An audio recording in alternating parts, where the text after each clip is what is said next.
Hello everyone, ইসমিরি then welcome to my other blog video. Right now কে অবস্থা কেমন আছো? আশা করি খুবই ভালো আছো।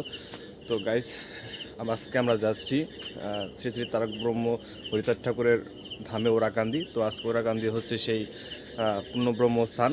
তো গাইস, এখন বাজে সাড়ে 4:30টার মতো।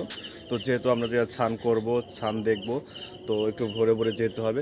তো গাইস, আজকের ভিডিওতে থাকছে ওরাকান্দির সম্বন্ধে কিছু ইতিহাস এবং খুঁটিনাটি। তো গাইস তো গাইস, যেহেতু 4:30 প্রায় 5টা বেজে গেছে, তো গাইস আর কথা না বলে চলো যাও যাক, লেটস স্টার্ট।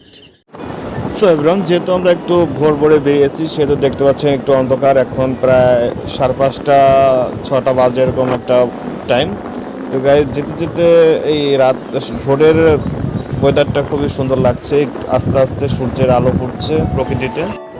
প্রতি বছর এই দিনে শ্রী শ্রী হরিচাঁদ ঠাকুরের পূর্ণব্রহ্ম স্নান অনুষ্ঠিত হয়, যেখানে দূর দূরান্ত থেকে ভক্তরা আমন্ত্রিত হয়।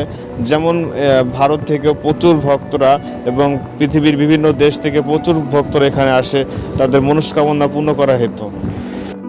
তো দেখতে পাচ্ছেন ইতিমধ্যে এই সূর্য মামা তার প্রকাশিত আলো পৃথিবীতে পৌঁছে দিয়েছে। তো আমরা পথে একটু বিশ্রাম নিয়ে নিলাম, তারপরে আবার ছুটে চলবো ওরাকান্দির উদ্দেশ্যে। তো ফাইনালি আমরা আবার গাড়িতে উঠে ছুটে চললাম ওরাকান্দির উদ্দেশ্যে। তো গাইজ, দেখতে পাচ্ছেন যাওয়ার পথে এরকম সুন্দর প্রকৃতি আর হবেই না কেন। এখানে ওরাকান্দি হরিচাঁদ ঠাকুরের আশীর্বাদ আছে, যে কারণে প্রকৃতিটাও সুন্দর। তো আজকে বাংলাদেশের বিভিন্ন প্রান্ত থেকে বহু মতোয়ারা আসবে ওরাকান্দি ধামে। তো চলো ধীরে ধীরে যাওয়া যাক ওরাকান্দি ধামে। সো এভরিওয়ান, আমরা প্রায় চলে এসেছি ঠাকুর বাড়ি ওরাকান্দি। দেখতে পাচ্ছেন প্রচুর ভক্তরা বাড়ির দিক ফিরছে, যেহেতু এরা গতকালকে গেছিল।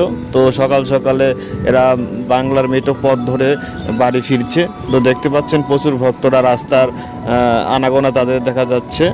সো বন্ধুরা, চলো আস্তে আস্তে আমরা ভিতরে প্রবেশ করি।